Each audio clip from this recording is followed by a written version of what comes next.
Hello everyone and welcome to PaxAriaGaming. This is episode 13 of Wuchang Wuchang Fallen Feathers. I don't know how many times I can mess this one up. This is likely to be the penultimate episode. There may be one more, two tops, but I think only one more. So once again, like always, we pick up exactly where we left off last time. If you'll remember, I actually died to the Avian guy who was up top here. I did go back and kill him, which is why he's not here. To get this item, Radiant Red Feather, make sure there was nothing else up here that he was hiding, and there wasn't.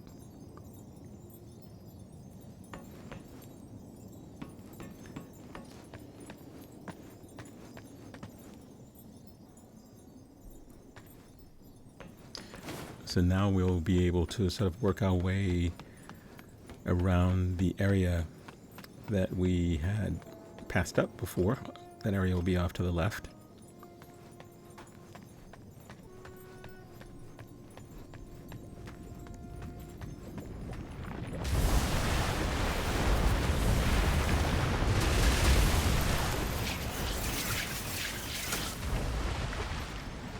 That probably wasn't the best spell to use for that. Nevertheless, we're going to take that giant flower guy out.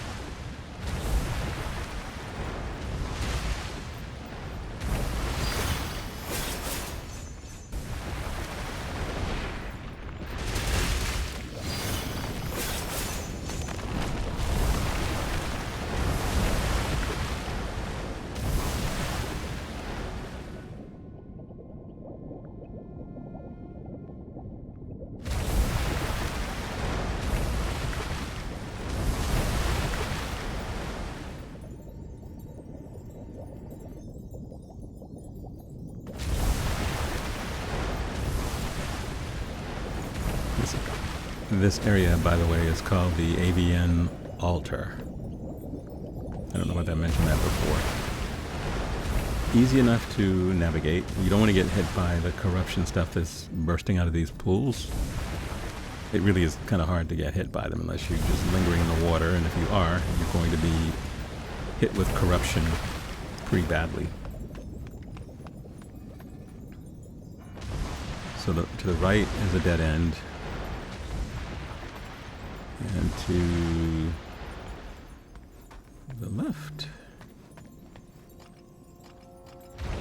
Is this all that was back here? Wow. Okay.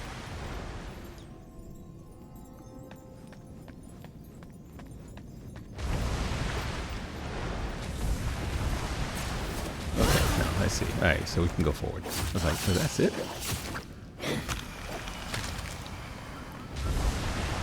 Okay, we have one of those very difficult avian guys up ahead. And we have a bird that I can hear.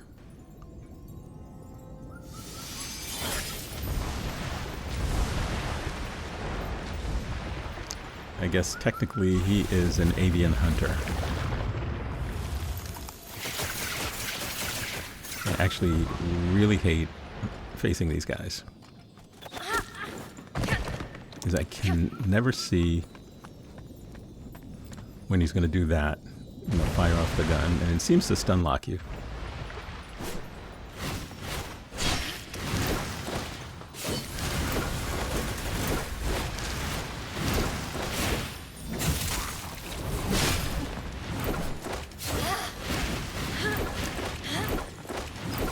So chat, this is me attempting to be brave here.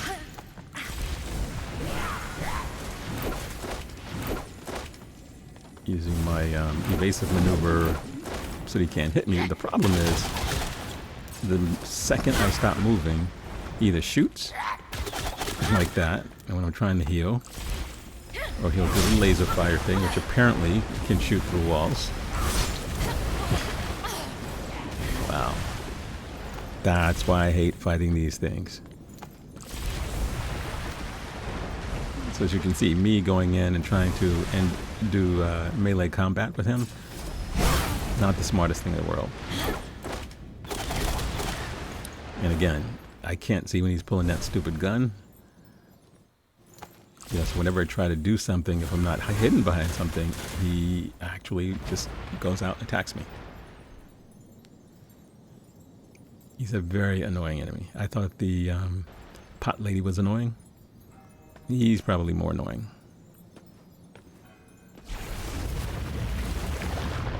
So, as always, I'm going to do my mage cheese thing. And I'm guessing he knows where I am. You know, these... Yeah, see, when you do stuff like this, for some reason, even if they don't see you, they sort of know where you are.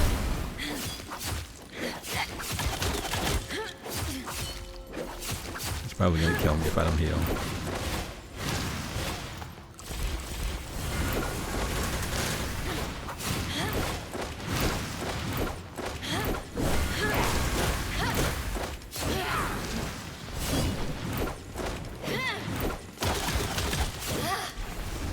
Next time I'll try fire against him.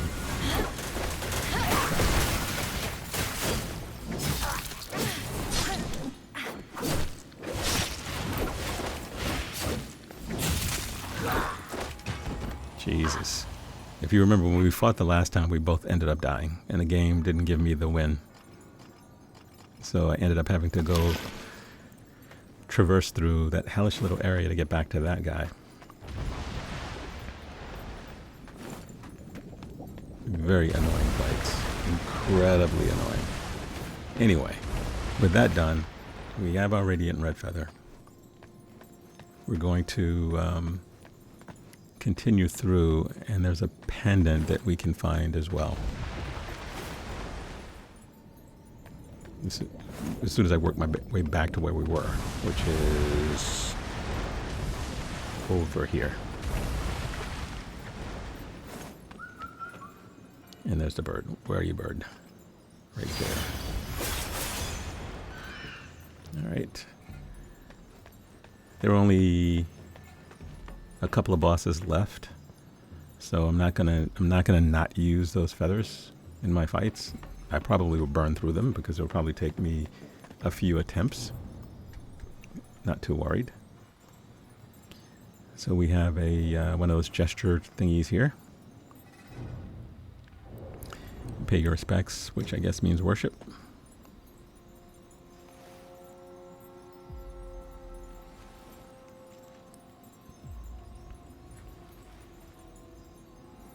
Everything comes at a cost.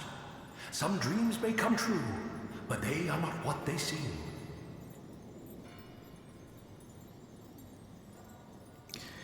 So I don't know how the game expects you to remember all the ones of these things that we've done. It's sort of odd because you find them all over the place, and I'm like, okay, I'm sure it's giving me some kind of lore. But since I don't remember the early ones, I'm like, okay, I don't know what it's telling me. First, I thought it was telling me it was a sister trying to communicate a message to me, but I'm not sure. Yeah, I will have to try to make sure I understand the lore when we get to the end. Okay, so we went back to the capital entrance because now we're going to progress. Where we were before wasn't really progression. It was just going through and finding the loot in the area. This, which is to the left of the shrine, is progression. Now, what just happened, the little glowy pink eyes shooting things at us, is going to be happening throughout this area until we switch those off. So one of the goals through this area is switching off the pink eyes.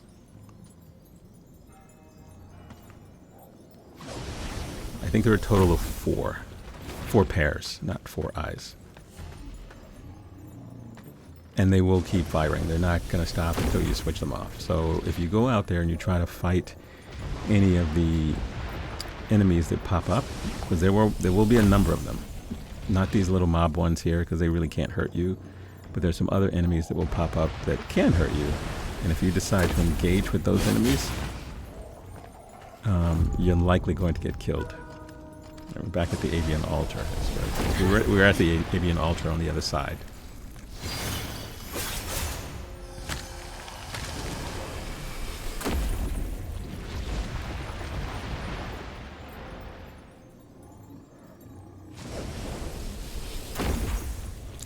So the first ones of those switches is not too far away, actually.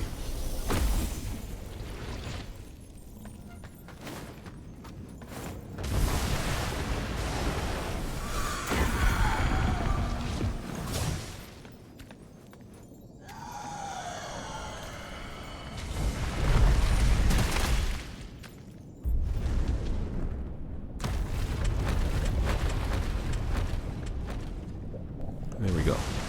So we turn the first one off, and whenever you do that, whenever you activate the switches, not only does it turn off the pink eyes that are shooting at you, it'll also open up another pathway. Pathway typically leading to the next section of this area. I believe there's one of these sets of pink eyes where there are actually two fairly close to one another. So you could take out one pair, but the other pair is still going to be getting you if you stand out in the open. And the environment gives you plenty of things to hide behind when you're sort of traversing. So we're going to work our way around this pool to that little bridge across the way, picking up any loot that we see.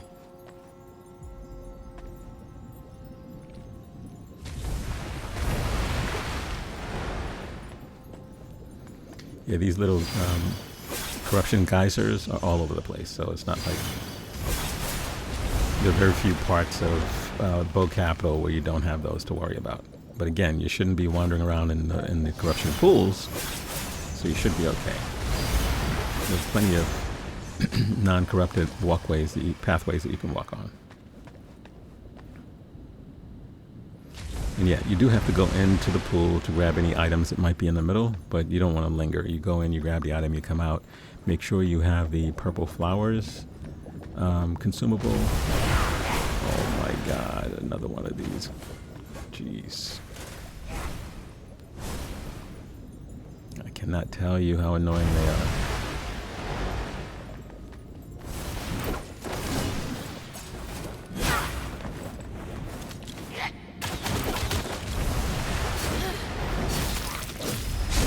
I guess maybe if I was doing the axe build. Trust me, I've tried different ways of killing them. I know fire seems to work best, at least fastest. So I probably should be using the Echo of the Tonga. And I should have learned my lesson and not heal. And also not stand in front when you're doing that. But yeah, I think every time I face one of those, I've died.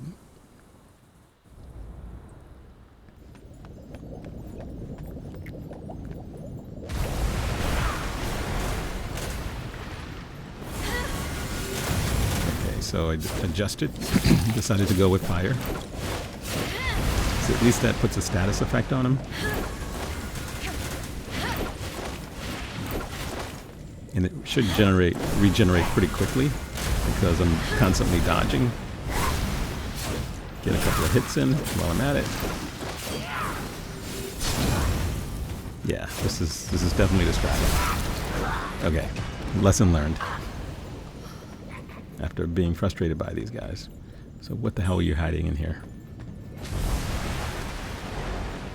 At least the game gives us more of these little purple things. We're going to need them throughout this whole area.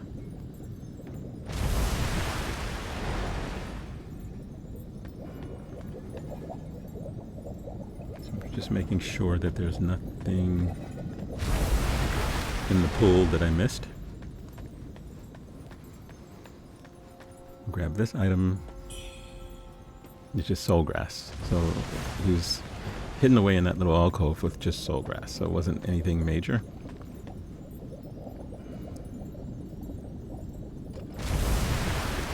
Sometimes those little light-colored flowers on the ground look like they could be loot from a distance.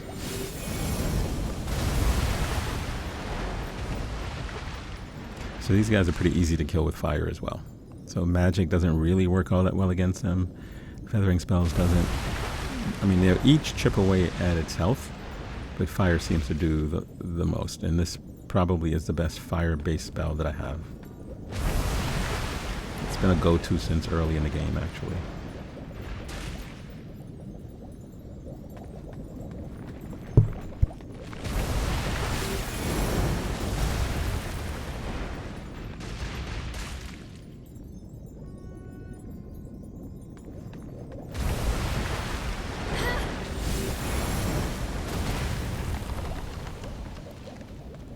Not very difficult enemies to kill.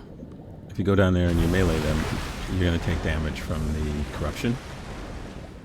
So I like to sort of snipe them from a distance, although I have meleeed them before.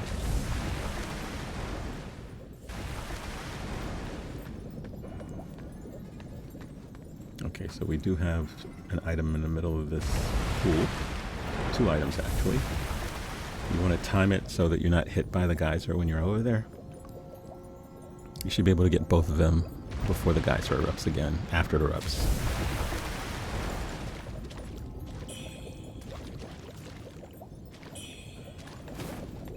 Okay, not too bad.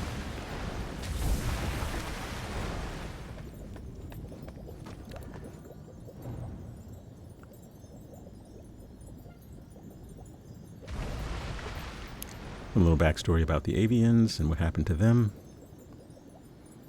I think this game would make a great anime series. You have these different factions in these different parts of the world, in Wuchang world, right? You have the Avian dwelling area, you have Cloudspire, you have Worship's Rise, you have the Bow Capital, which, of course, you don't have to come to the Bow Capital. Depending on the decision you make, your game could have ended before we got to this point. But I wanted to complete every boss and as many of the storylines as I can, at least the ones I haven't goofed up. I think there are a couple of them I've sort of messed up. Not main storylines, but some of the DLC side quests. And I'll talk more about the particular endings later, and definitely in the next episode, because we will get to an ending, and I need to explain the particular ending choices you have. The other thing is, as I indicated in an earlier video, I'm very committed to a magic build, and I've stuck with it. I haven't switched off. Well, I did try the spear earlier in the game. I tried the longsword earlier in the game because I think you start the game with the longsword, and the next weapon you get is a spear. Then you get an axe, you get the short swords, and I haven't tried them all. I've tried the longsword, and I've tried the axe, and I've switched to, and once I realized that if you're playing as a magic build, you need to use the short sword. That's what's going to help you with magic. Does that mean you can't use magic with any of the other weapons? No. You will generate less Skyborn Might, but you're not really trying to generate it if you're doing a melee type style. And with an axe, you're definitely playing melee. The longsword gives you far better reach, and I think more versatility than any other weapon in the game. The spear is okay. I don't like the moveset. I think I actually used the spear on an early boss before I got the short sword. I didn't like the moveset. Although I will admit it gave me the ability to poise break enemies pretty quickly. The short sword is probably the worst thing in the world for poise break. Even when you change your temper to a poise break temper, you just rarely get poise breaks with this weapon. So if you've been watching the playthrough, you'll notice, and in upcoming fights, you'll notice that, most of the time, I'm not, if I get a poise break, it's usually incidental. I've done so much damage, and the poise break builds up over time because of the damage that I'm doing. But it's definitely not because I'm backstabbing a lot of the enemies. I've tried that approach, especially with Bow Sorcerer. I was like, okay, no, she's sort of weak to, backstabs and poise breaks. Most of the human enemies human-type enemies are. But for some reason, I just could never... I just wasn't successful at doing that. Okay, so in this one you have... We took out one of the flowers. You want to take out this one as well. And you have a couple of these mage minions that are firing things at you. I don't know how much damage the golden thing that the flower shoots does. I know his little red rain or purple rain doesn't really bother you that much. I'm guessing if you get hit with all of them, which you shouldn't, that might be a problem. These are easy to dodge. And they don't seem to do a lot of damage. And at this point in the game, if you're an explorer like me and you've been leveling up, then you probably should have quite a few mana vases. Somewhere between 12 and 14 at this point in the game.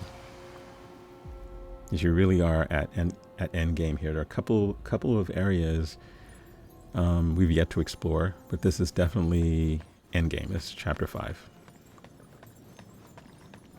And the exploration is a little bit slow because there's some twisting paths, loops, bridges that you build that sort of loop you back to the Bow Capital Shrine. Actually, there are quite a few of those. Then there's a separate area that you go to. And I guess if you wanted to fight the boss in that area at this point, you could. I won't. I'll show you what I'm talking about, but I'm going to save that boss for the final video. It's another one of the inner demon bosses.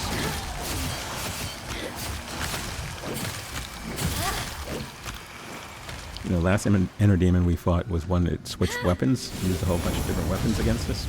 This one uses a whole bunch of different spells against us. Which is very interesting since I'm playing as a mage. So I get to find out what it's like when the enemies are trying to deal with Wuchang's magic.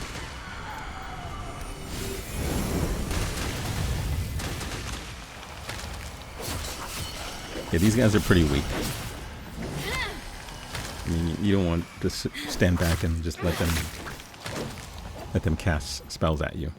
So you can just walk up to them and hit them a few times and they'll die.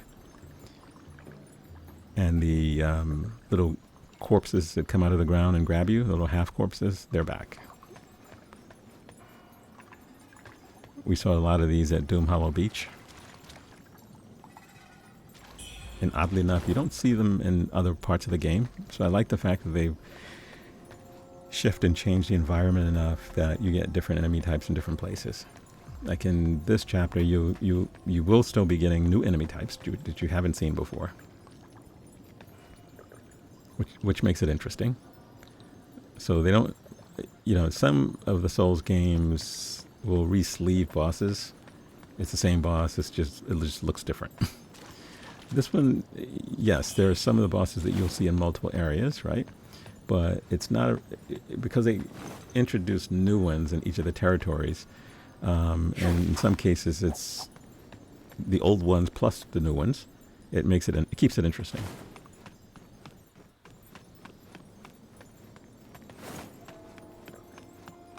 So in this particular case,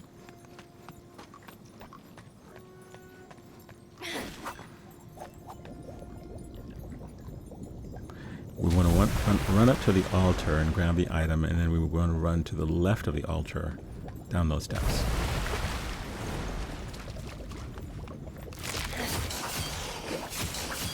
Yeah, there are minor enemies in that little spot, so you don't have to worry too much about it. So you want to grab this, another radiant red feather. You can tell you're end game because you get these radiant red feathers, which gives you a ton of upgrade stuff or level up stuff, so that you can level up even at the end game. Fighting the enemies to gain experience to level up is a little bit more difficult in this part, and I don't know that it's really worth it. You know, when I was going back to the Avian dwelling and some of the other places to easily sort of even Zenwu Temple to easily sort of get stuff so I can level up. It was a lot easier dealing with those enemies there than here. Even the Despair Lotus Priests and those guys were easier to deal with. Those darn Avian guys are just so much that it's just not fun dealing with them to level up. So I have not used this area to farm, and I won't. But as I move through, because the enemies drop so much, and you know they're nearly worth 3,000 points apiece, you'll level up pretty quickly if you're fighting everything. If you're running past everything, that's not going to be true. If it's the first time clearing an area, I'm not going to run past anything. I'm going to fight them all. If I run past, it's only because I know that there is a shrine that I can activate, and I'll come back and clear the area after that. But I don't just run through for the sake of running through. I know that people do that, and I never really understood that.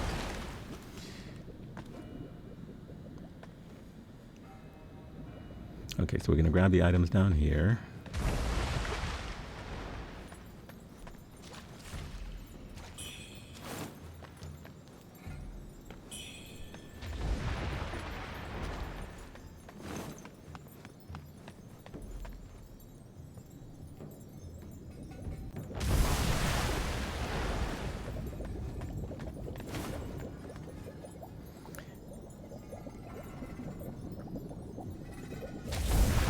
Make sure that we didn't miss anything else. I don't see anything else sparkling. You know, when I'm editing, I realize I might have missed one item here and there. In some cases, I walk right past and I'm like, how did I miss that item? It's right there. Okay, the way forward is forward into a sort of a cave. There's going to be another set of those pink eyes looking at you, shooting at you. And then you can go to your right, and you shouldn't worry, it all loops around. It's just one big loop. It's just that it's easier to go one way versus the other. And we have a new enemy type. They're called constructs. There's one walking towards us. They're tanky, at least to this particular setup. Eventually I'll switch to electricity. Or lightning. Since they're constructs, you know, you figure they'll be weak to electricity. They're definitely not weak to magic. They're definitely not weak to fire. So yeah, you can also go up and hit them. You know, again, I'm guessing the axe does a lot more damage than my little short sword.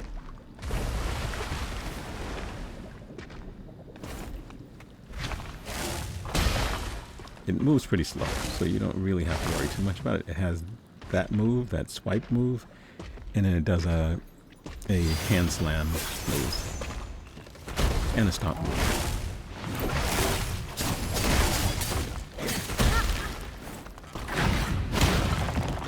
And a body slam, which are all easy to dodge.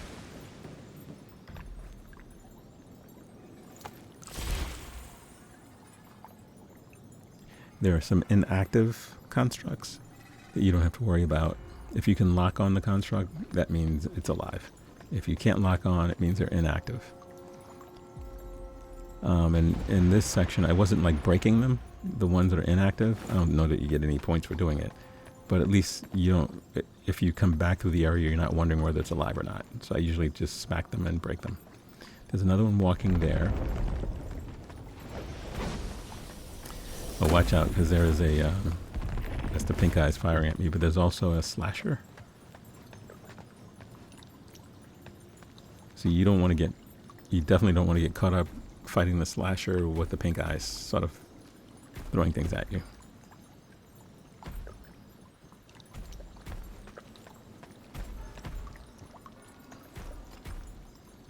It's a baby slasher, not one of the big ones.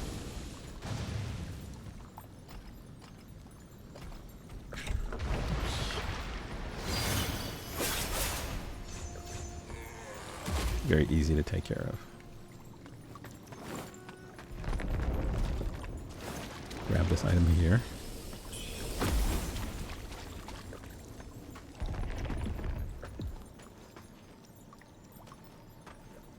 There are a couple more constructs in this area.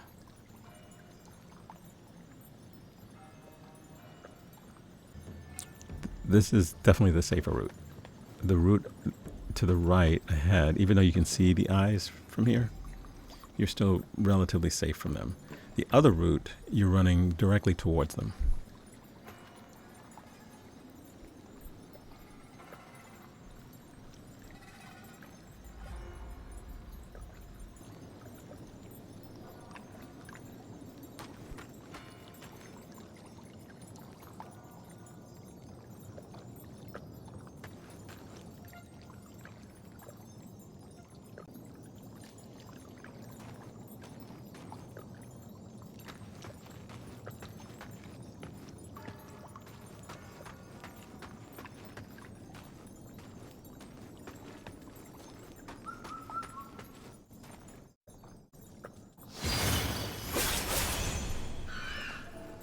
Take out the bird so he can give us his feather.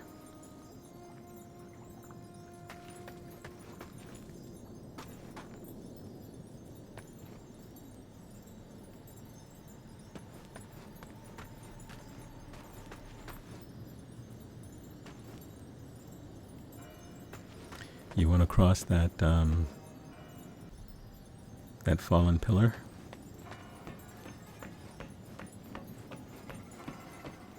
Grab this item and then drop down. Yeah, the eyes for some reason can't see you here.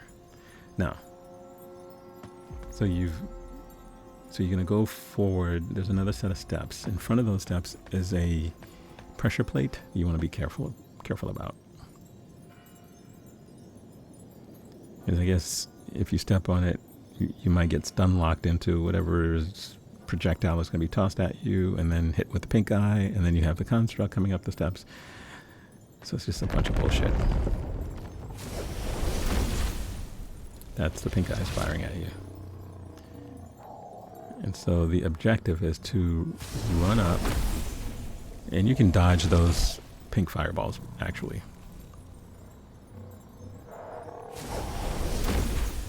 But the idea is to run up, deactivate the pink eyes, and then fight everything else that's down here.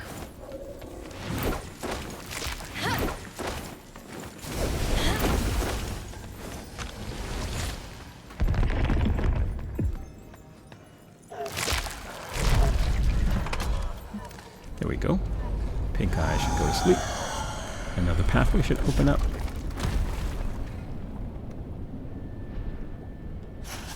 Does the old Assassin's Creed picture of where you need to go next. But before we do all that, I'm going to kill everything down here.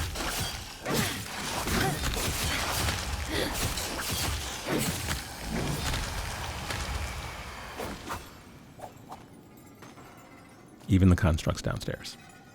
So before we go up, we're going to go back down to make sure that there isn't loot that we didn't get when we were working our way up here. And I know there is loot we missed because we didn't take the right path. We went straight ahead through the tunnel area and looped around.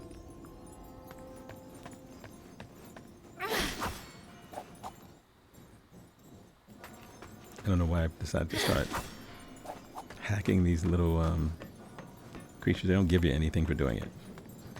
And you can tell which ones are alive and which ones aren't by simply locking on. If you can't lock on, then they're not alive.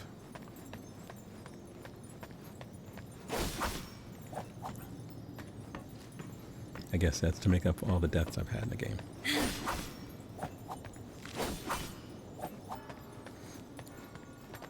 You know, I wish I had been counting all of them. Some of the boss ones I've counted, but trust me, I've died to enemy types as well, not just bosses. So I'm guessing all told, by the time we get to the end of this game, I probably would have died something like 800 times.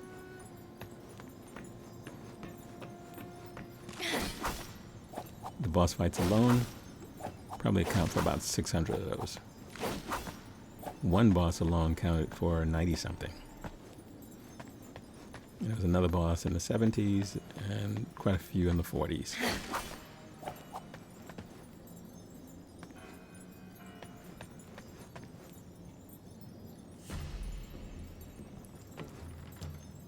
So there's the construct there.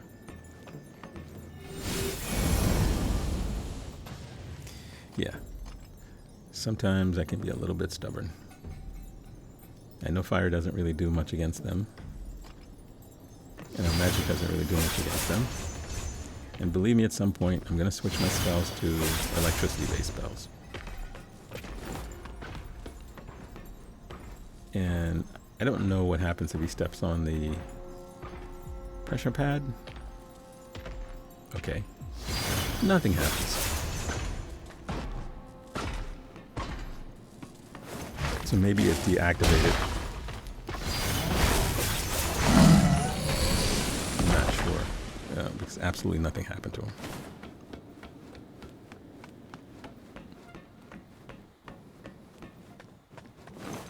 Okay, so we have, there's another construct. We have an item here. We're going to now work our way back towards where we were. Just making sure, no, we passed this way. There's definitely no items there. I'm just being ultra cautious here. So we'll take out this construct and then we'll continue forward.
Okay, so finally got to a point of stop being stubborn.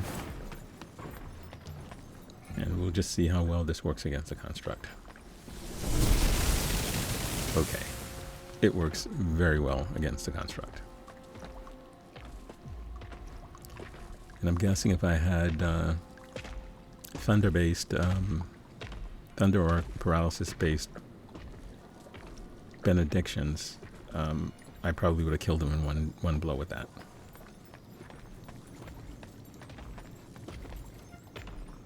So we're going to stalk him right back up the steps. And as soon as our little electric spell recharges, we're going to hit him again and kill him.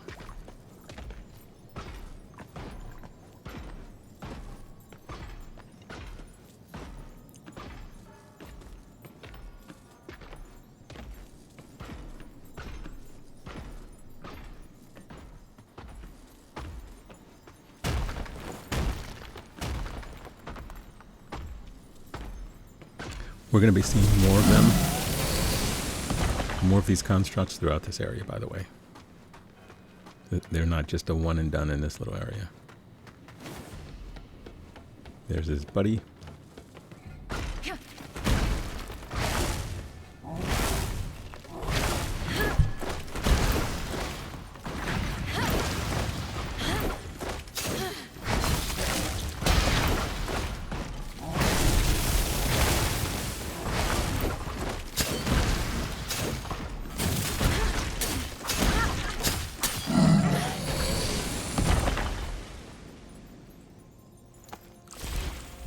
Okay, I was a little impatient there. When with the short sword. Again, this particular one isn't the best one. The best one in the game you get when you defeat the final boss, or if you pre-ordered the game. The next best one in the game you do get midway through the game, and I have it. It's just that it doesn't have the evasive maneuver thing. And since my character is a little squishy, I think it's risky for me not to use evasive maneuver. We have an elevator here that we can activate.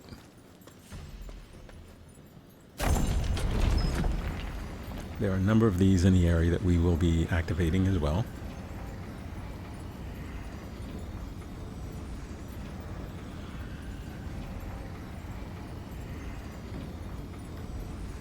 And this is going to take us back to the Bow Capital Shrine. Or no, sorry, the Capital Entrance Shrine. If you remember, when you saw the shrine, next to it was this lever that we couldn't do anything with. And now that it's activated, whenever we come back here, we can just use the elevator to get back up. So since we're here, we may as well get a level. I'm currently at level 108. I'm guessing probably end the game at maybe 115 or so. And in terms of whether I would play New Game Plus, because of course you have all the best weapons in the game, and you're leveled up tremendously, my understanding is yes, the enemies will get tougher and all that stuff. But I think I might welcome, you know, playing it again with some of the boss spells that you get. Next game up will be Ghost of Yotai, which I think comes out next week.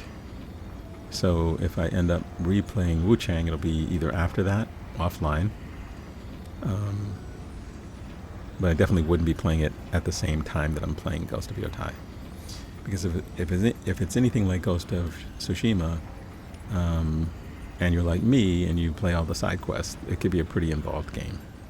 So I have to decide whether or not I want to do it in a way where I'm doing all the side quests, or I just stick to the main path and record that.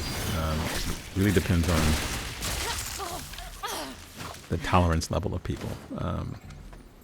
You know, I remember Ghost of Tsushima, watching a couple of playthroughs.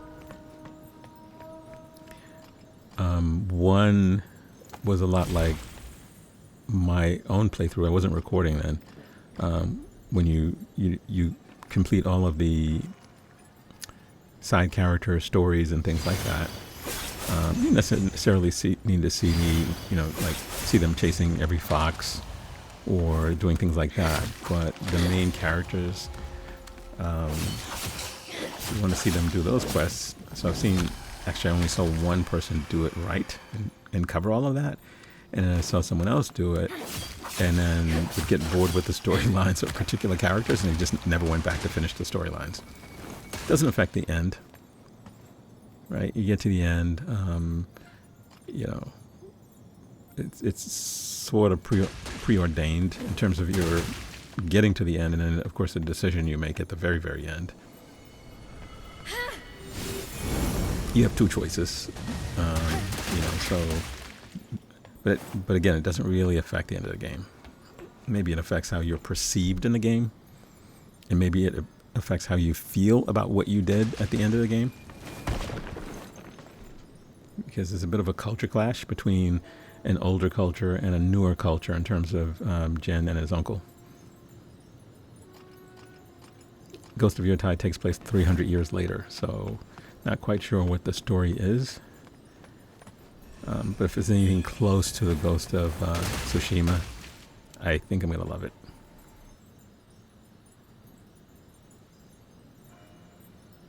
So I'll have to work on my editing skills to make sure that I don't cut out what I believe are important parts. But I probably would cut out me chasing foxes and stuff like that if that's a part of it. Otherwise, each episode will end up being like 3 hours long, and it'll be like 30 episodes.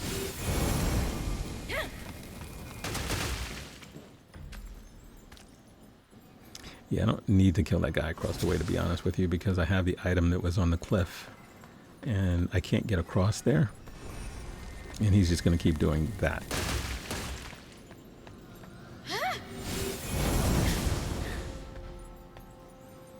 And then the second guy, who is... Where is he? He's over... I definitely didn't kill him.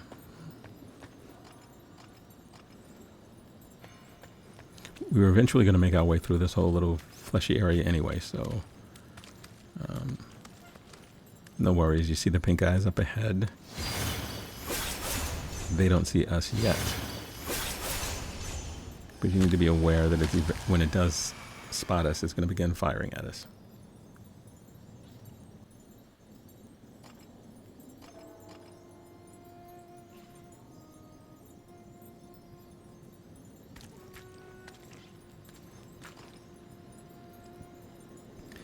There is a bamboozling thing that's going to pop out of the ground. And, okay, he lucked up and got away because of the... We were on a hill, and he got onto the other side of that little slope. So we're not going to worry about him.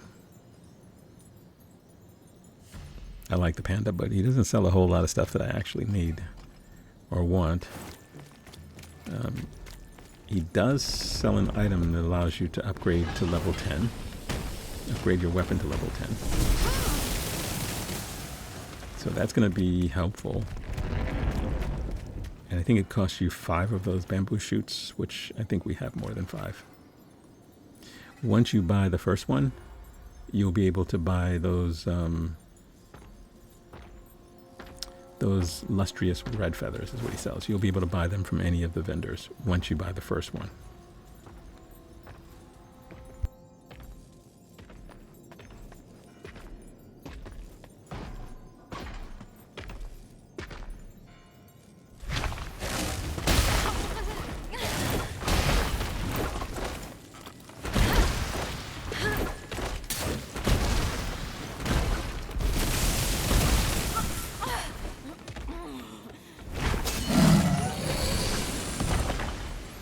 As you can see, I've gotten a little bit better at the whole melee thing. It has still cost me a couple of times in terms of my life and having to go back to start the little area all over again. Not in this little run right here.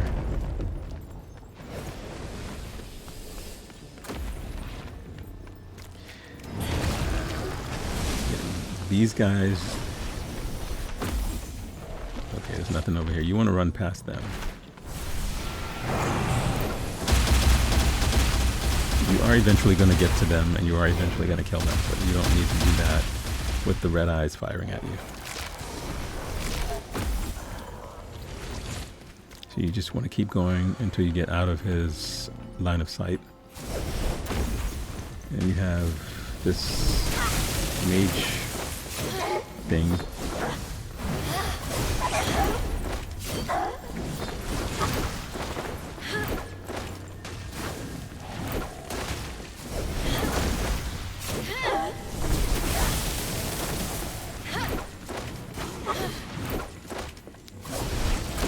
This is a bow swordswoman who's using a lightsaber, apparently.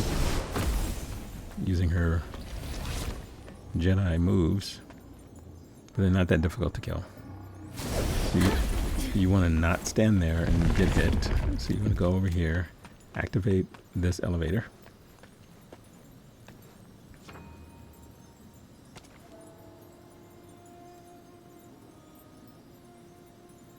Come on, Wuchang. Activate the elevator. You have to climb on it and go down. There we go. You got it, girl. Alright.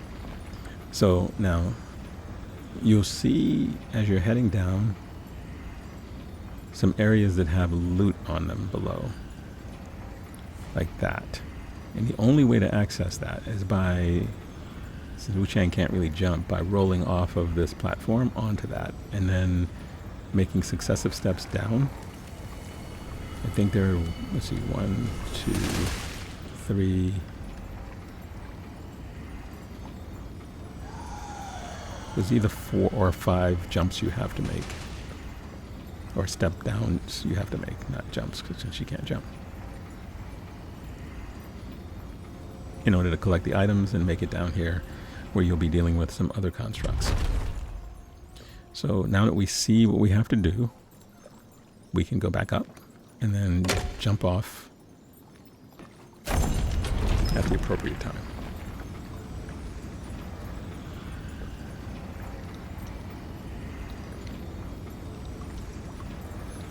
You have a thundering flying dagger, you have the radiant red feather, are the two important items.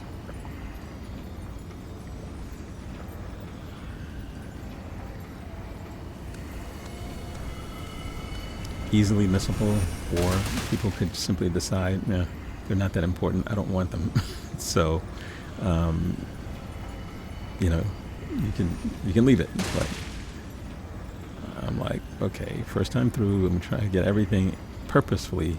If I miss something, it's because I didn't see it, not because I decided, oh, I don't want it. There is an area when we were running up the fleshy stuff to the left that has an item. And we are going to... Oh, I don't know why I came over here, but I did. Yep, that was done. Okay, that was just really silly. Really, really silly. You know, until you deactivate, he's just going to keep shooting at you. So there's no reason to explore any of that stuff until you deactivate them. So, now, this time around, we're going to ride down and we're going to jump off or roll off at the first platform to grab the item. And since the pink eyes can't see me over here, you don't have to worry about him shooting at you while you're doing that. There is a mage down here somewhere that's going to fire stuff at you, but you aren't likely to get hit. Or you aren't likely to get knocked off. At least I don't think.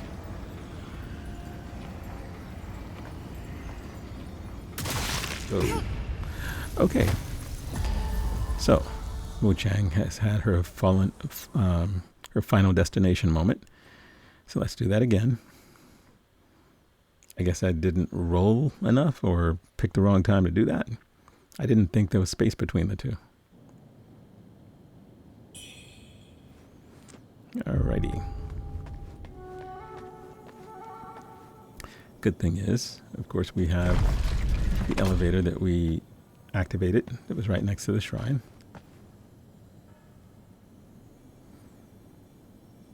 By the way, if you step in the middle of that, it's not like you're going to fall into a hole in the ground. You just go back up to where we were.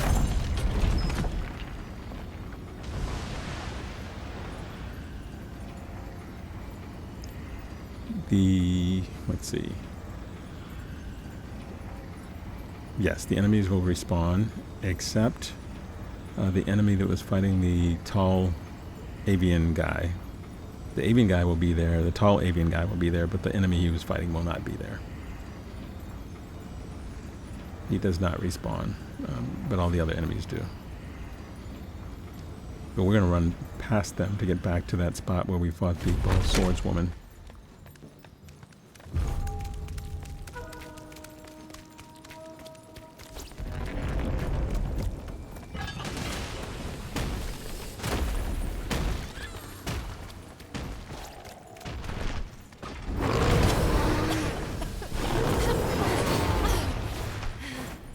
Yeah, to the left of this is what I was talking about.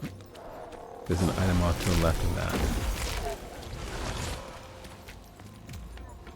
And there's the bow swordswoman ahead.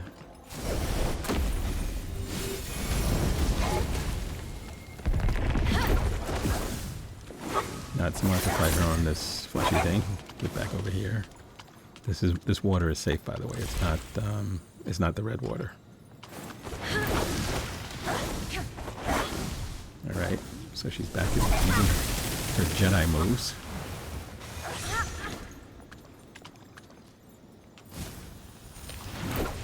Yeah, she teleports.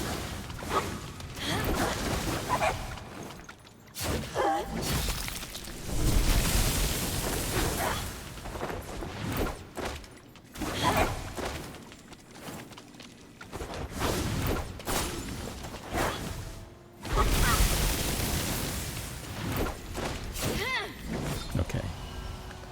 Alright, easy peasy.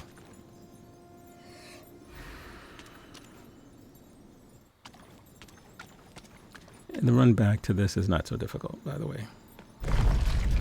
Now, the question is, can I do this time without dying a terrible death by getting crushed between, being ground to dust between the elevator and the platform that I was trying to get onto?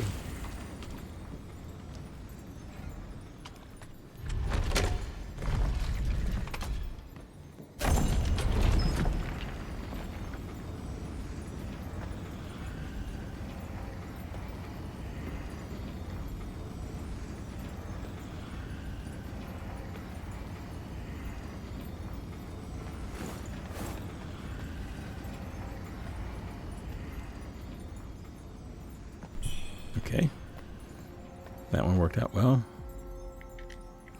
Not likely to die jumping down, or at least, well, like I said, not likely. You just need to make sure you're jumping onto the next platform below. So you want to look around and make sure it's the next one and not the one below it, because you will die if you drop to the one below that.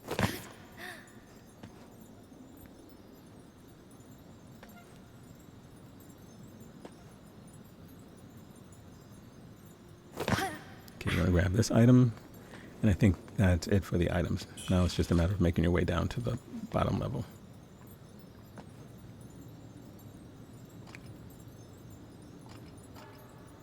And this is a little overkill. You didn't need to use that particular spell for that enemy.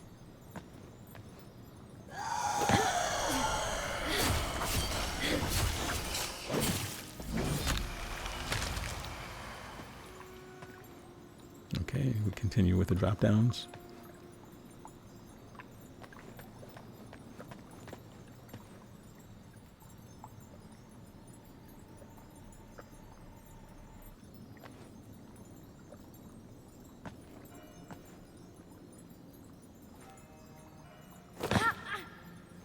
Yeah, if you drop down to the area to the left, you would have died.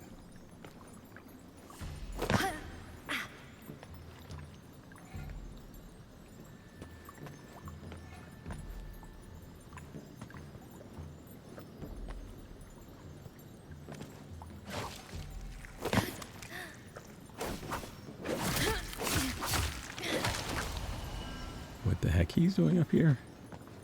And you can drop down over here.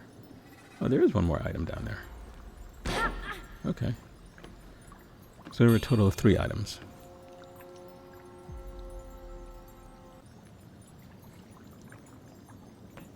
And then you can make your way down.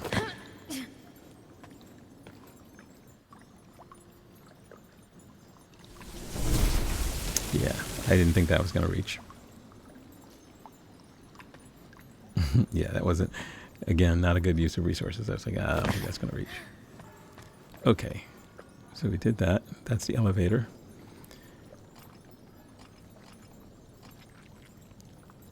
Now, not all of these constructs are active. I think 2 or 3 of them are.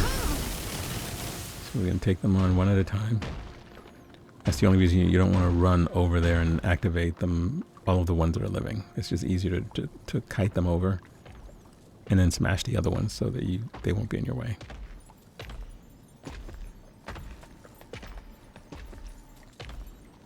Yeah, there's another active one over there. There might be 2 more active ones, but definitely there's one.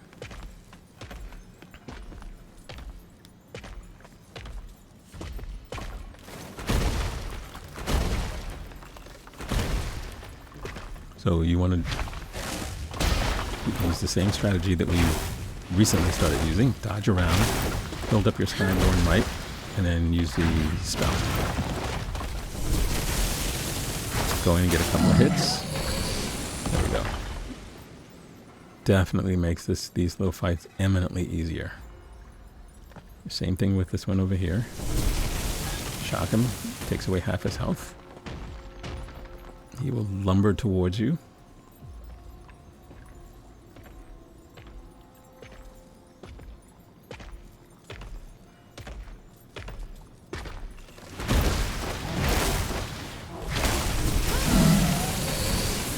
There we go. And now we can work our way Yeah, let's just smash these. Let's just get them out of the way so they won't be...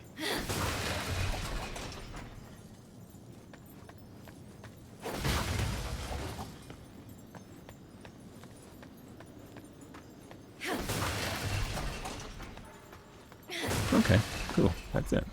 I thought maybe there's one more. Grab this item. Again, these items help with leveling up in this part of the game. Not only are you killing enemies that are worth more, but the red feather type things that you find are worth a lot more. So it's the blood of the various different things. Like I think there's the blood of Wengu, there's a blood of one that starts with a C, there's a bunch of different ones.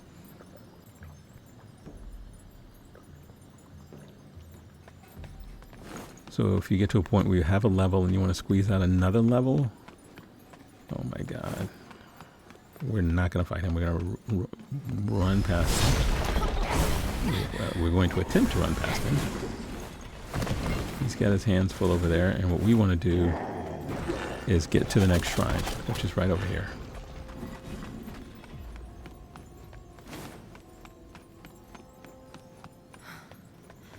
Activate the shrine, and this way we have a point that we can come back to.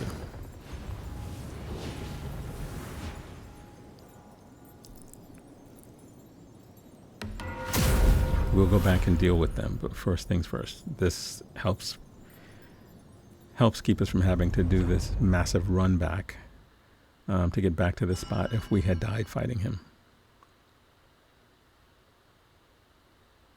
You know, some people said, oh, the shrines are too far apart. Well, they're not really far apart. If you unlock the shortcuts, they're really not that far apart.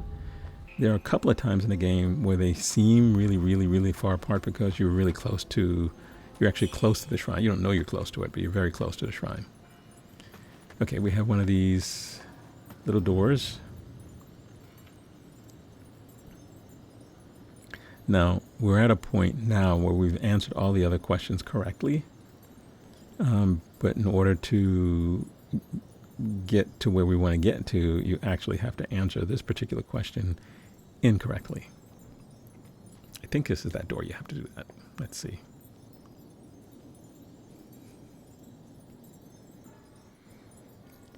A foolish dream of reunion binds the soul to an eternal existence. Awake from this longing and strife, for the wheel of fate turns beyond our mortal lives. How ominous.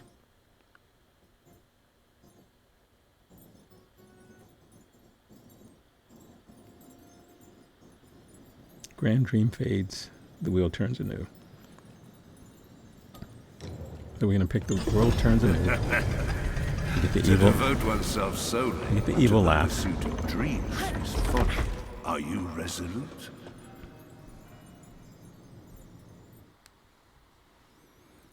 And it takes us to the shrine dwelling.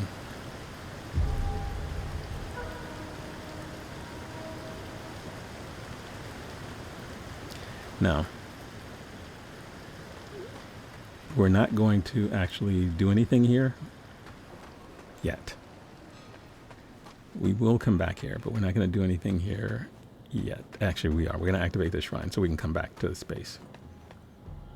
Right? Because we went through that door. That door won't be active when we go back, but we do want to activate the shrine so we can come back here. Here will be the final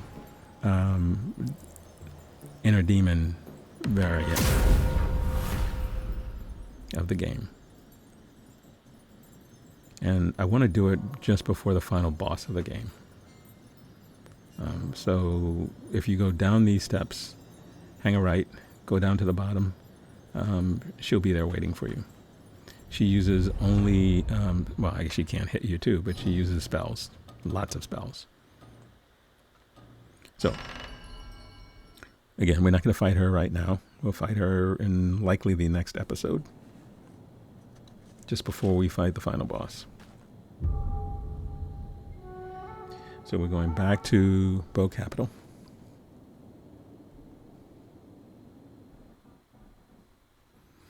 And when we come out of this little alcove that we jumped into to hide from the guys that are out on the outside. The way forward is actually left. The way to the right is where we saw these guys fighting each other.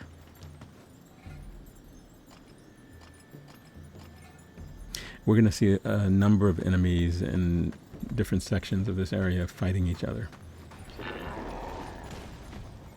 You can wait for them to fight. You can actually kite them over. If they're aggroed on you, you can actually kite them over to fight, which certainly is a little bit easier to do.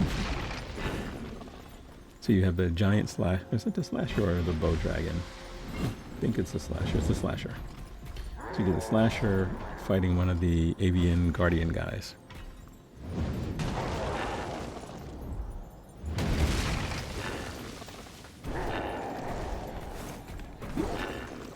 And then you get this other Avian guy over here.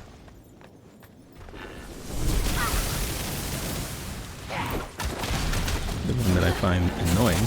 I figured, we're going to fight this guy while they're at it. I'm going to kill them all.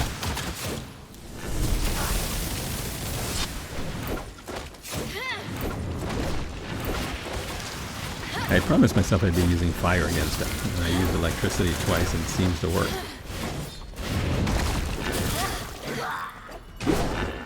Okay, so Slasher must have killed the other guy. So we can take him out as well.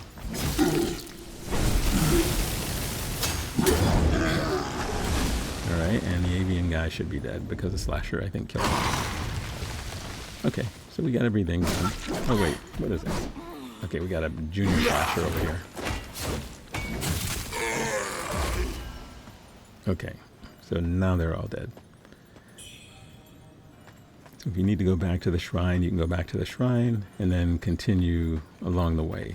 You wouldn't have to come back here to do this again unless you're just trying to get XP.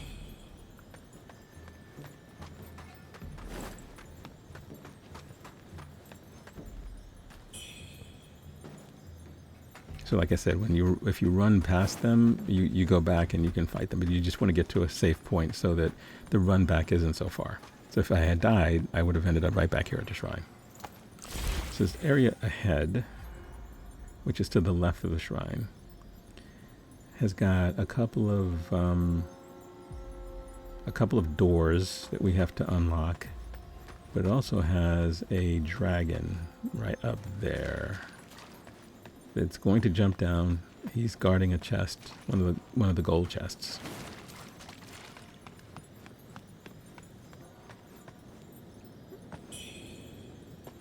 The blood of Wuchang. Yeah, those are the types of blood things. They're worth a lot more than the regular ones we've been finding early in the game.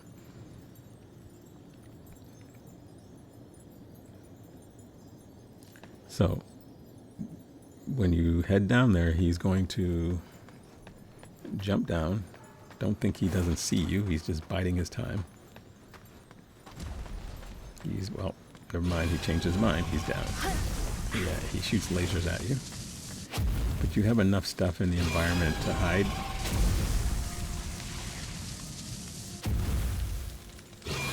Sometimes the explosions will come through this stuff. So you have to be a little bit careful.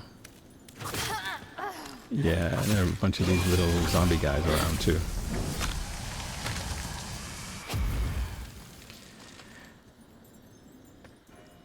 I fought something that looked like this, I think in the Zenwu area.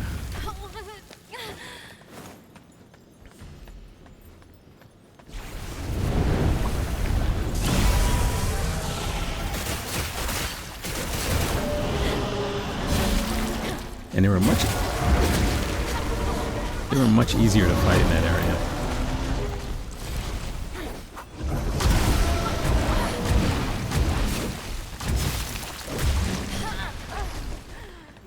Yeah, this one seems much tankier.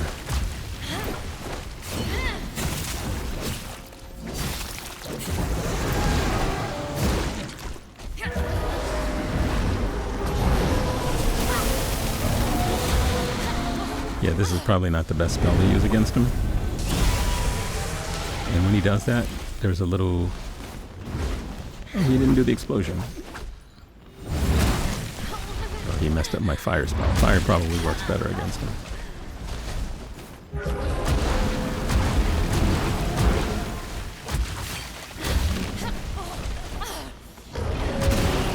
God, he's just so freaking annoying.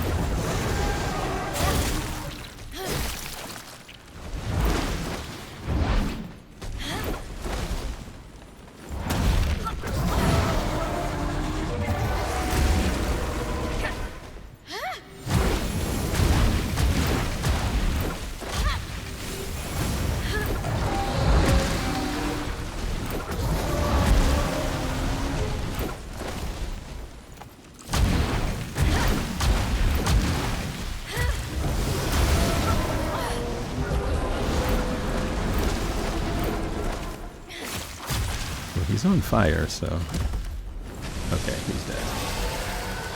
God, he's relentless. He just wouldn't stop with his little swipes. This was the chest he was guarding. So now that I've relieved him of duties, I can get this for another upgrade.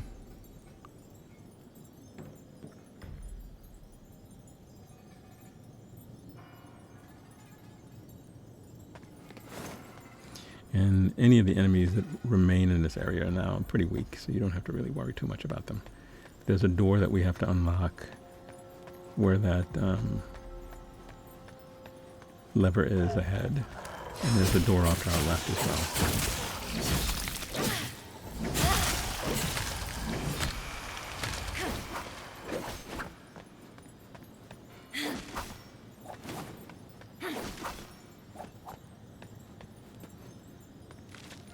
I'm just making sure I'm not missing anything. When you pull the lever, both doors will open. The door over there and the door directly in front of that lever. So it's closed now, but as soon as you activate the lever, both doors will open.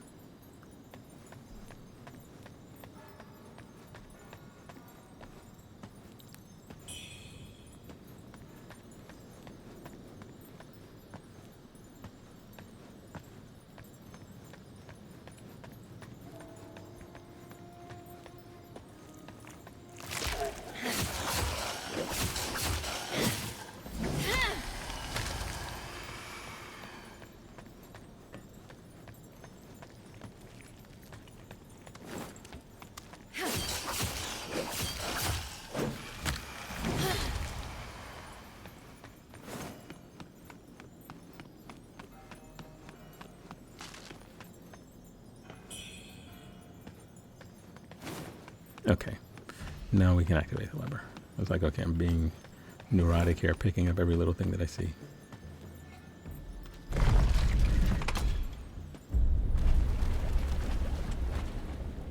Oh, yeah, and it unlocks another path.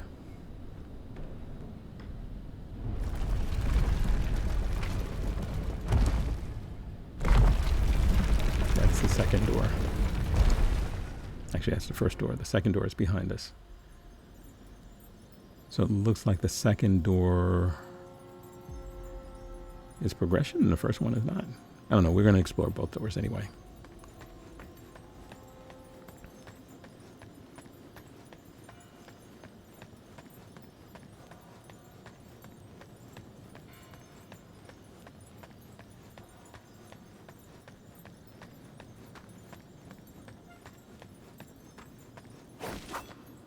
Yeah, I think all of these already, you've already prayed themselves to death.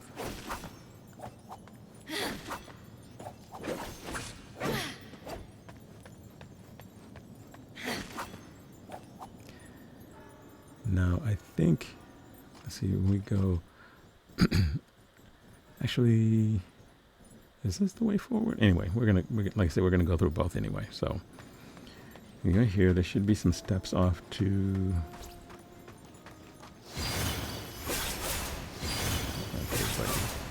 Oh no, there's another door. Okay. Okay, so we have another one of these avian guys, and then we have a door. I think that door is actually a shortcut. I don't think that's one of those doors that whisks you away somewhere else. And This is one of the slow avian things. This is the avian guardian, I believe. They're slow compared to the ones that shoot bullets at you. So you kill him, get the radiant red feather, watch his dramatic fall to the ground.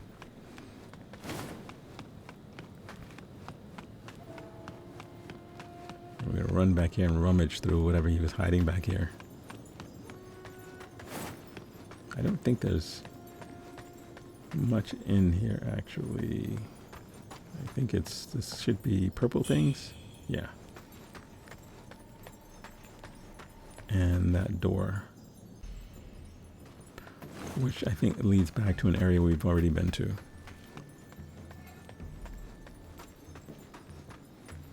No, it doesn't. It will get you a benediction.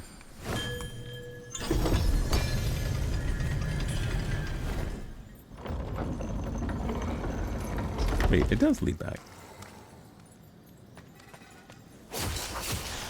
Okay, I get it. So when we first entered this area, when we first entered the Vogue capital, and we went around the blood pool, where I ended up dying at the same time as I was killing one of these avian guys. There was that door off to the right of the steps that we couldn't open. That's the door. And we had to open it from the other side, so that's what we did. Okay, so we're really done with this area, unless you want to go back and re-clear the other area for some weird reason. So now we can go through the main door, which is progression.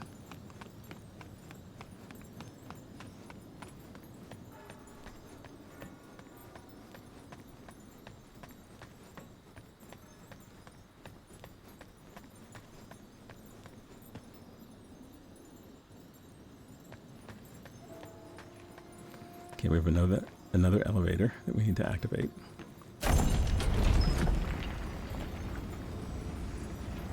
So this one you need to be a little bit careful about, because this will take us into the line of sight of one of the pink eyes. By the time we're done with this video, we will have deactivated all of the pink eyes. So that's one of the goals.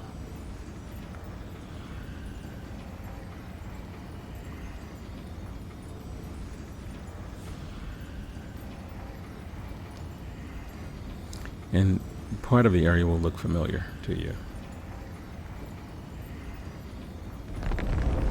But we had not yet activated this particular one. There's the pink eye shooting at you. You can see it straight ahead. Okay, so you're going to run up. You can go, when you go up, you can go to the right or you can go to the left.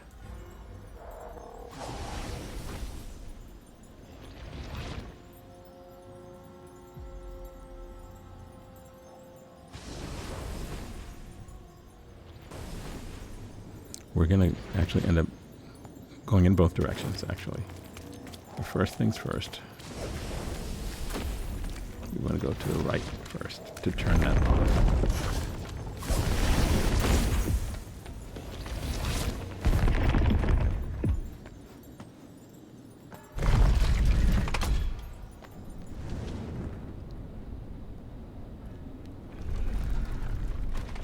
And open up another pathway.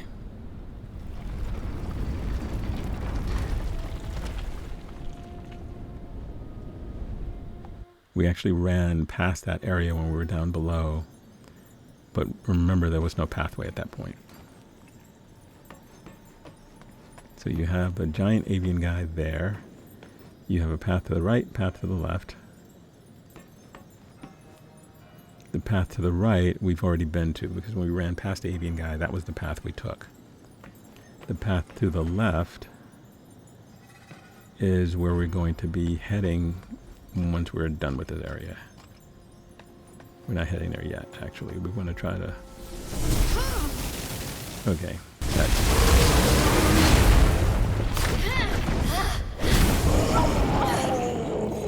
Okay. I was going to say we were going to try to kill that guy, so we killed him. It was not an easy fight. I edited a chunk of it. You watching me spend 10 minutes trying to fight him.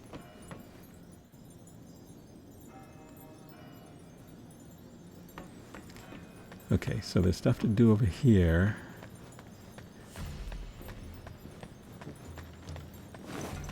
So we're going to do the stuff over here first because progression is actually back the other way. So it gets a little bit tricky over here. You have a couple of constructs.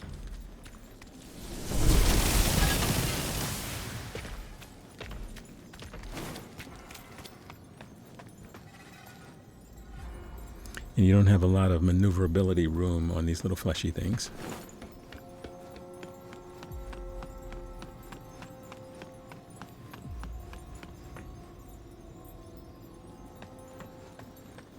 So once you recharge your spell, you can go ahead and kill.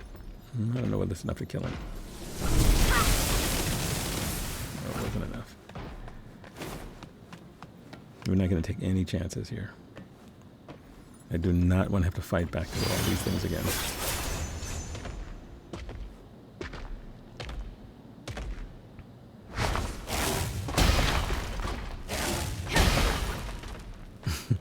When he does that, he seems to stun himself.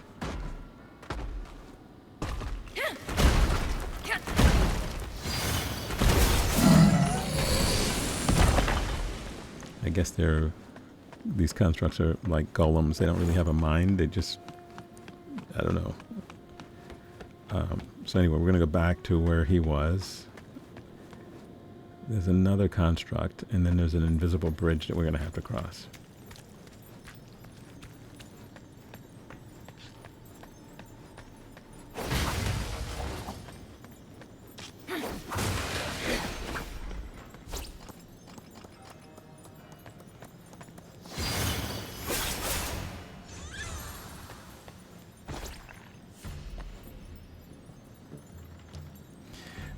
Okay. Again, the invisible bridges shouldn't terrify me as much as they did in Elden Ring, because the last one we did was pretty easy. I didn't do the first one. Actually, technically, that wasn't the first one. That was the second one. The first one was near one of the temples, and I didn't know what these little markers meant. So I figured I needed an item in order to use it, and turns out it was just an invisible bridge. But there was another bridge nearby, so you really didn't need to use it. With these, the only way for you to get to the other side is to use this. And if you just walk straight, you see where the item is on that little island, and you see where these three indicators are. You're just going to walk straight to the indicator and then straight to the item.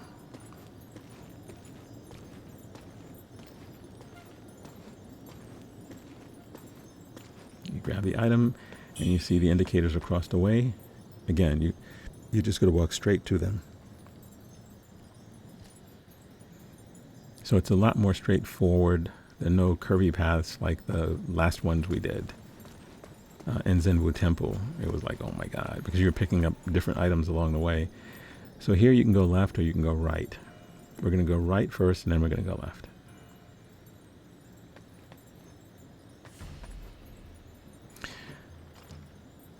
What is that? Okay, so we have a baby slasher and a mama slasher in here. I think there are two baby slashers in here. And of course I'm probably too far away. Oh no, got him. Okay. Okay. Around this little bend is the mama slasher. If you walk out a little bit more, it'll aggro on you, so you don't have to. The smarter move would have been to see if I can actually sneak up on it, but I didn't do that. And then off to the right of that door is another slasher, a little baby one. I mean, I guess that's relatively speaking. The baby ones are about the size of Wuchang. Oh yeah. So the other thing is, there are rocks falling from the ceiling.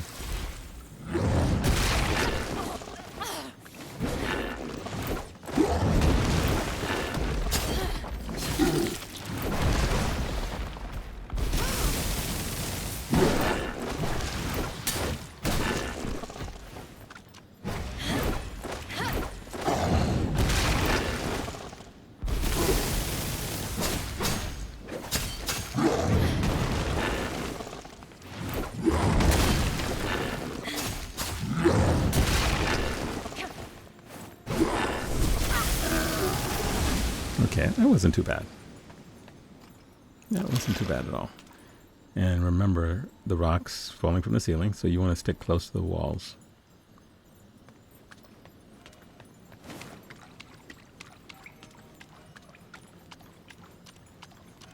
Yeah, I don't think there's anything over here. There's another rock falling from the ceiling, reminding me to stick close to the walls. And the little slasher should be over here. You can ignore the rocks falling from the ceiling unless you happen to be walking in the middle of all of this. You want to open this door, and then there's an avian guardian in here.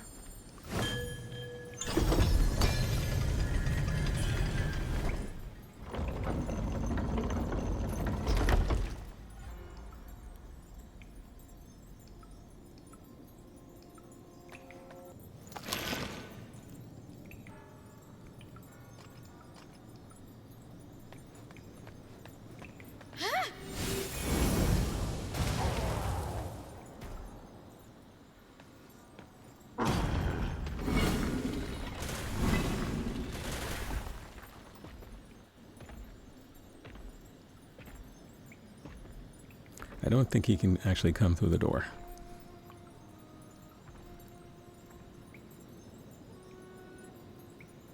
So I think we're actually safer than I'm letting on here.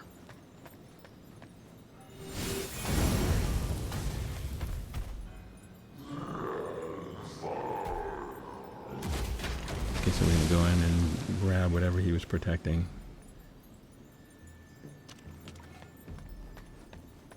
I don't think rocks fall from the ceiling in this room.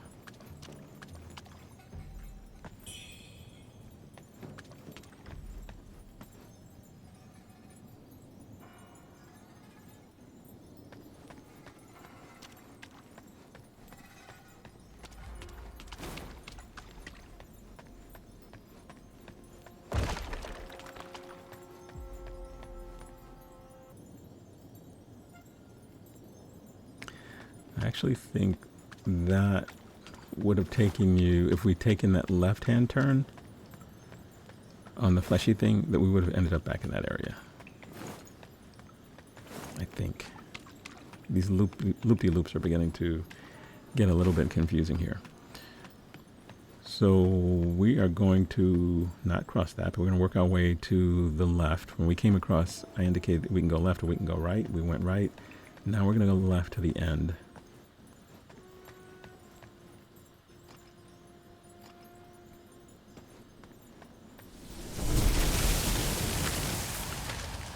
This is the guy we saw from the other side where an elevator is. The elevator that leads back down to the initial shrine in this area is on the other side. He was one of the two guys shooting these little corruption balls at us that we couldn't reach. So the only thing he had was this little item over here, which is what? Okay, dagger. We rarely use daggers. And then we have the other guy down here who's also a mage.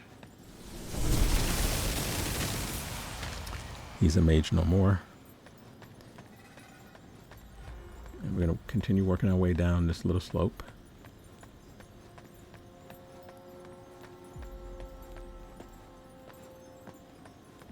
It looks ominous, right? You're like, okay, this has boss vibes written all over it. And if you thought that, you would be semi-correct. This doesn't lead anywhere. So we're going to continue down here.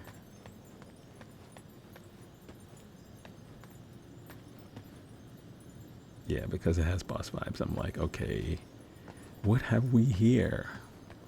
We have a shrine. Or do we?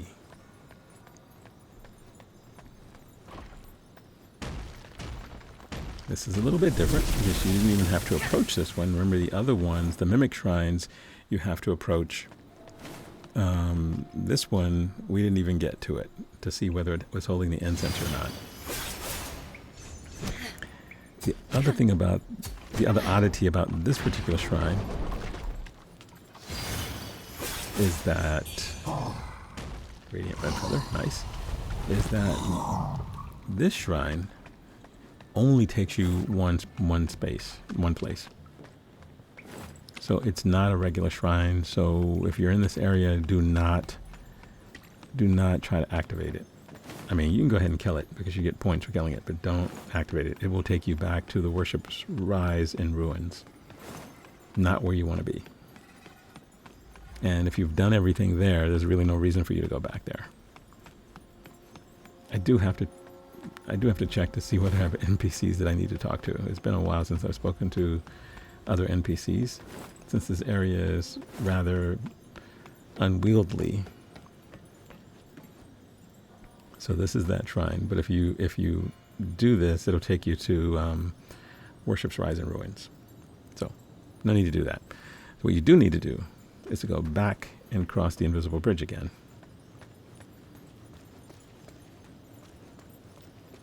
So you get a little bit more confidence. I'm just running across like I'm not worried about falling off to my death.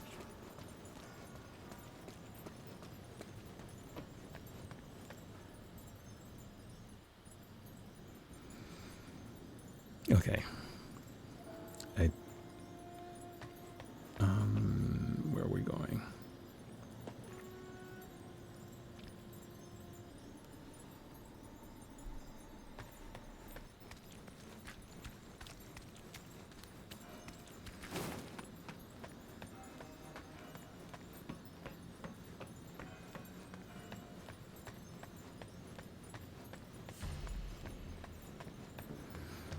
Okay, so we want to go back to where the pink eyes were shooting at us. Remember, they're not doing it anymore because they're now deactivated. And there are two paths that we can go as we move forward.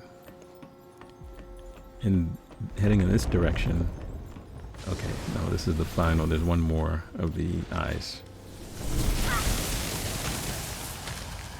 Okay, the pair that's shooting at us, I thought they were close together. This is the ones I was talking about. It was pretty close together.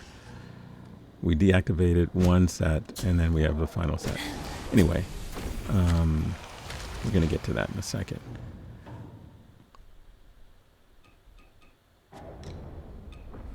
So there are two pathways here. There's a path off to the right and a path off to the left.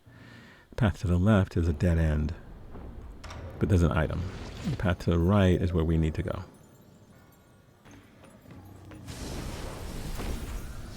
And we have this aggravating mage guy over here shooting at us.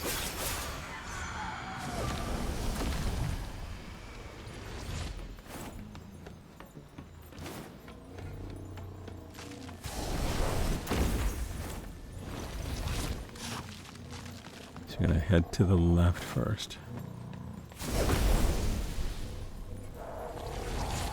Where's my item?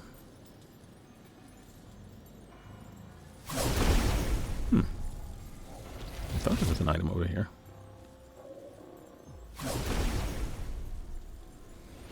Okay, so we're going to run up. Oh, jeez. Oh, I see the item. Alright, we have something to read, but I think we can't do that because of this guy.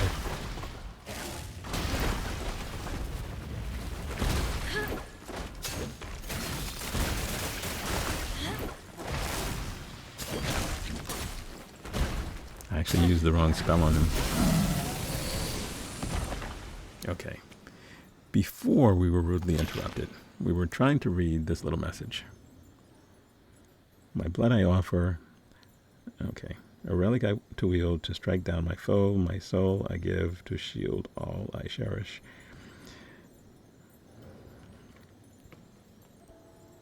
Alright. So we have one more construct, but I don't think that one's actually alive. And we have a path off to the left that we're going to take. This item. More daggers that we... Actually, I say we don't use them. We're going to use them. Just because I say we don't use daggers, we're going to use them.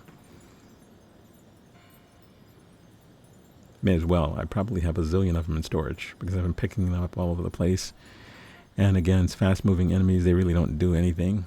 I think there's a pendant that you can equip that makes your throwables do more damage.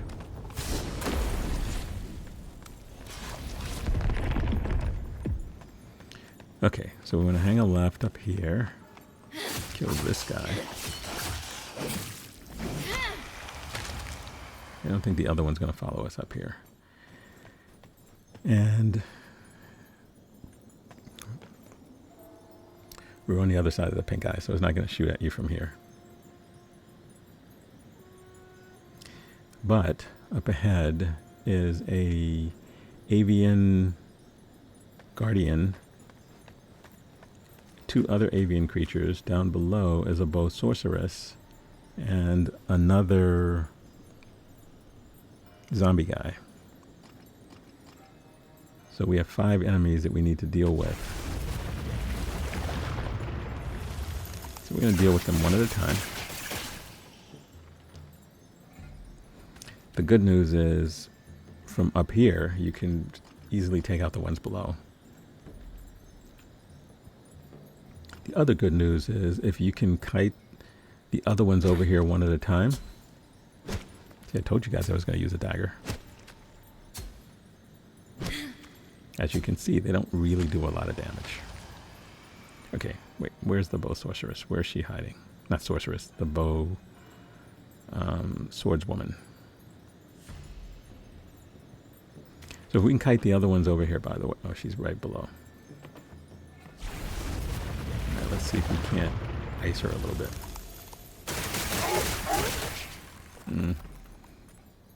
Didn't do a heck of a lot of damage. If we can kite the other ones over here and get them to walk across the bridge, we may be able to get them to fall down there. Or if we can get them to chase us, we can jump down since that loops back around to the area we just came from. So we have some choices in terms of how to fight them.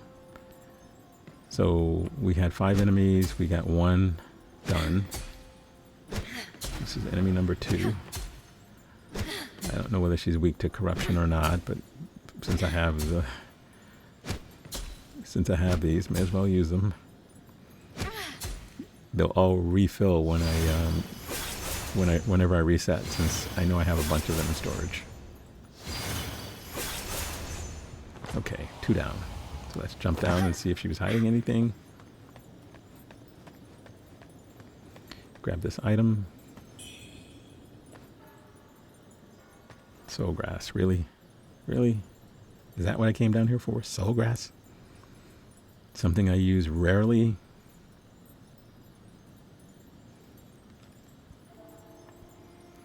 Okay, so we're going to loop our way back to where we were. Oh, no, we have another item. Feather pearl. I think I have like 10 of them.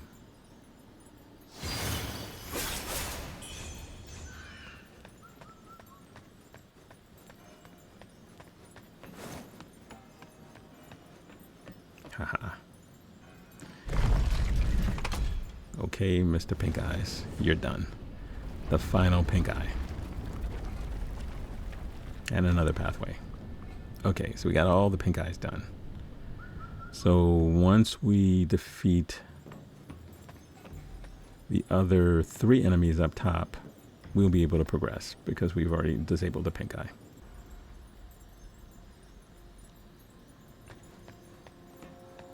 It's assuming we remember how the hell to get back to where we were.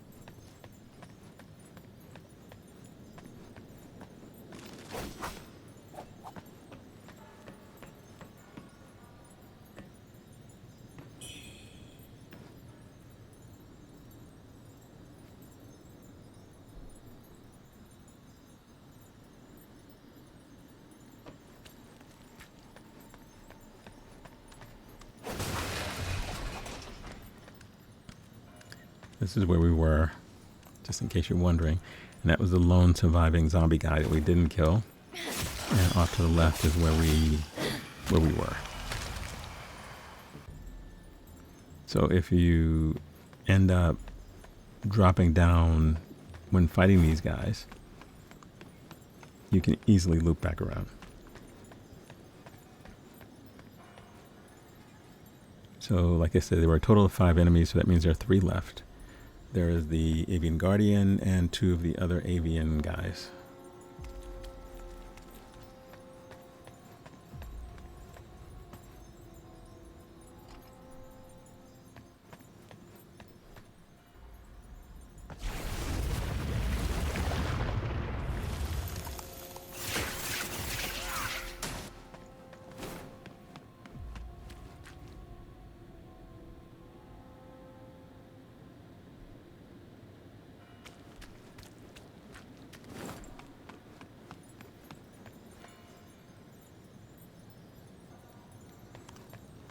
Okay, so it's an Avian hunter and 2 Avian god guards.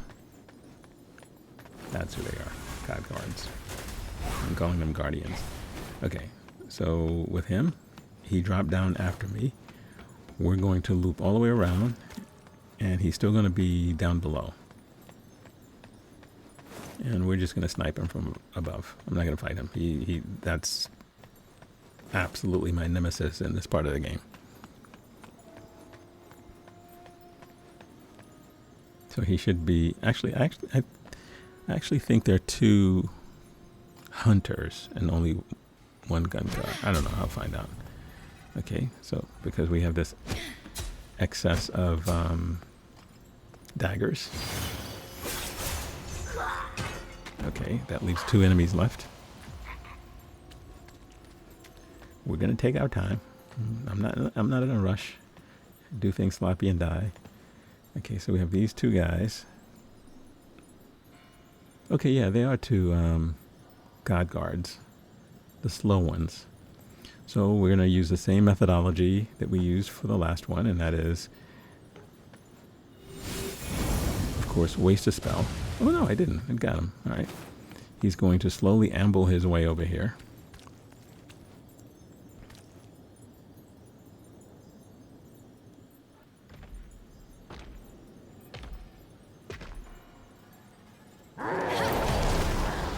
He actually followed me quite a distance. He actually followed me all the way across the bridge and back to where we had that message below the pink eyes, which is pretty interesting. I didn't think he'd follow me that far.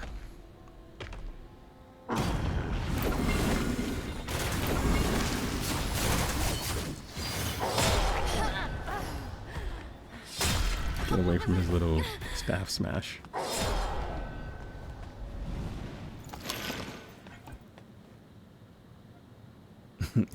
I don't know what he was trying to do there. It looks like he was winding up to do something and then he changed his mind. Dramatic fall. Do a dramatic fall. Dramatic fall. There we go. Did the dramatic fall. Okay, 1 left. We're going to get his buddy and then we can progress.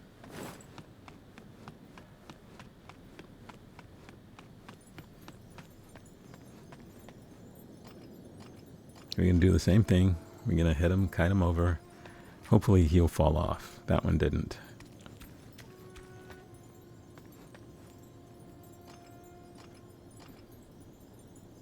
And why are we doing all of this?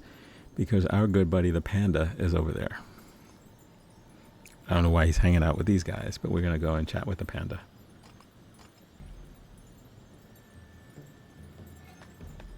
He gives us the item to upgrade our weapon finally to level 10, which is the highest level of the weapon in the game.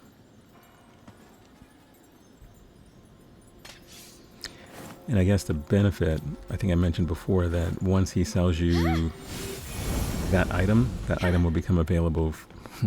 There we go, missing, totally whiffing on the spell. That item will become available from other merchants. So I guess why you would do that is if you are playing again, it's easier to get your weapons to +10. So if you decide to switch off from short sword to long sword in your second playthrough, or axe or something like that, it'll be easy to get them to +10. So this guy dropped down. Or fell down. I don't think he intended to be down there. And we're going to kill him. Once we kill him, we can go and talk to the panda.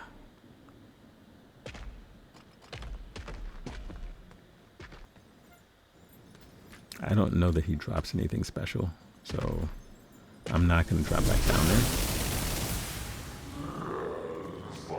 So I don't think the other ones dropped anything.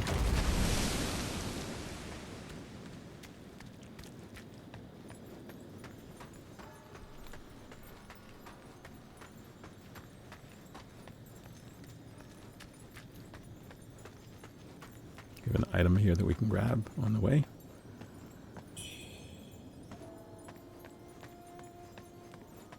Some of these areas look like they should be crawling with enemies, but they're really surprisingly desolate.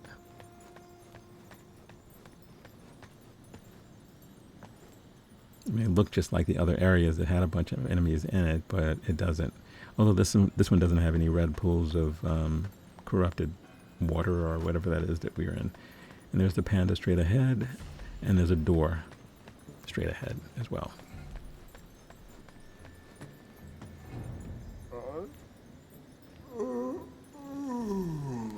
I think that door just gives us the benediction.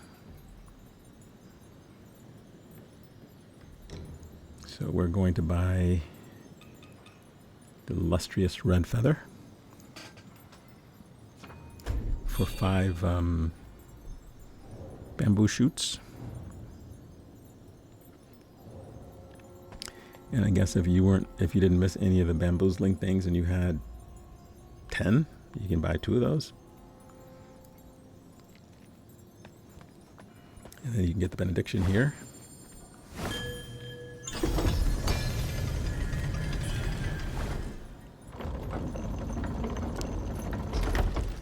You got your benediction, and interestingly enough, you have a pathway to the final area of the game.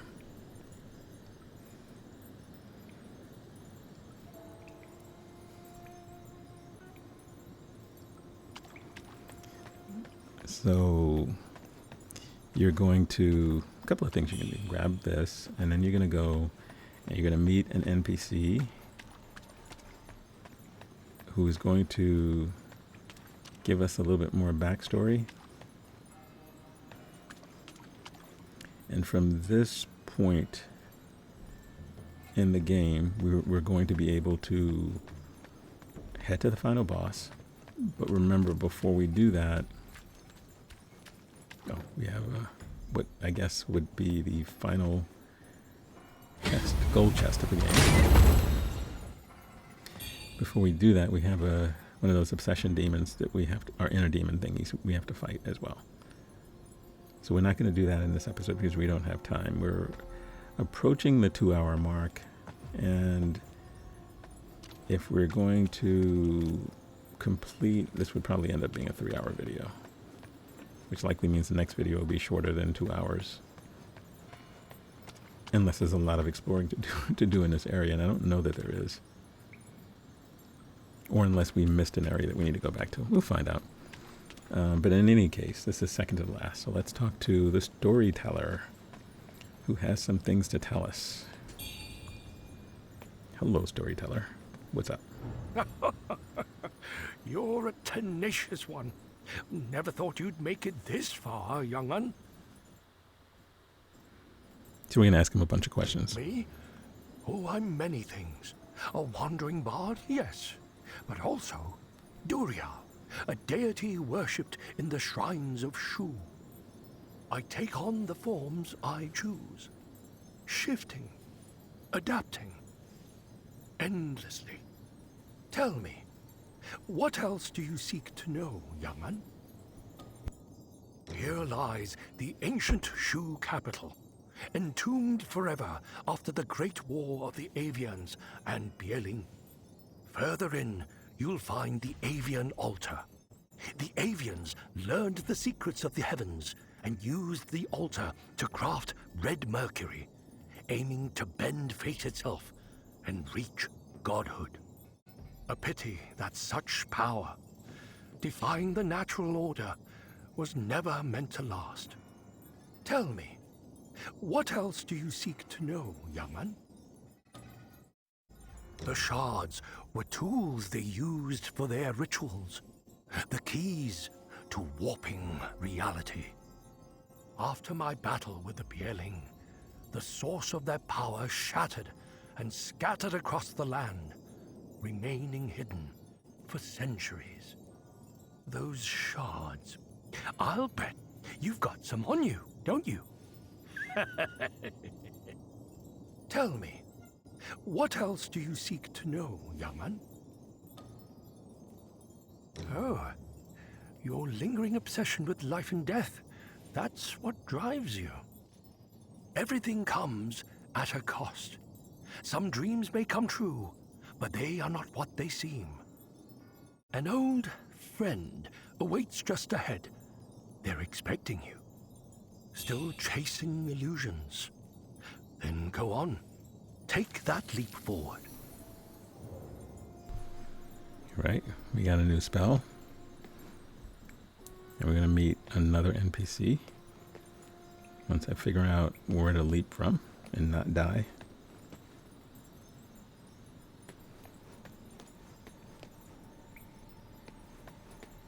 Oh, by the way, because you've done all of his quest points, the storyteller will be summonable in the last boss fight.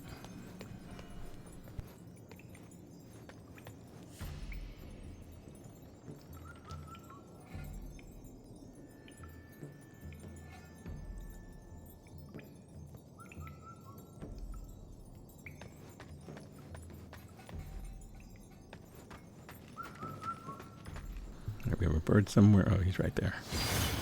And we have a drop down.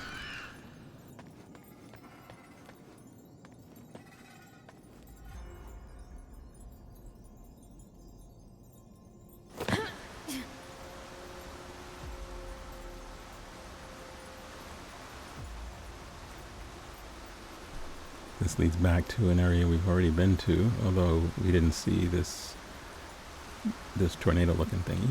I mean this drop down thingy. We've only seen a couple of these in the game actually.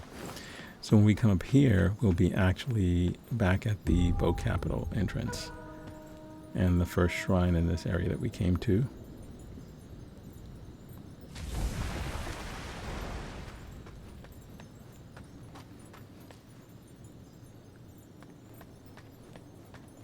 But the way to find the NPC that the storyteller was referring to is not here. It's below this. It's, I guess I won't spoil it and tell you who it is. We'll see. But we'll see all of that in the very next episode, where we will be wrapping things up. Here's where we are right now. We're at level 109. And my weapon is now plus 10.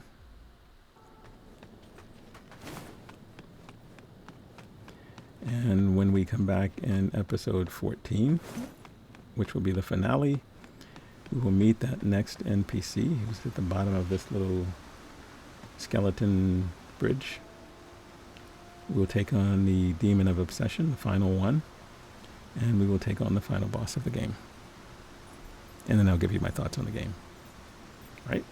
So with that said, we will pick up in the next episode. Thank you guys for joining me. And if you like this video, please check the like. And more importantly, comment.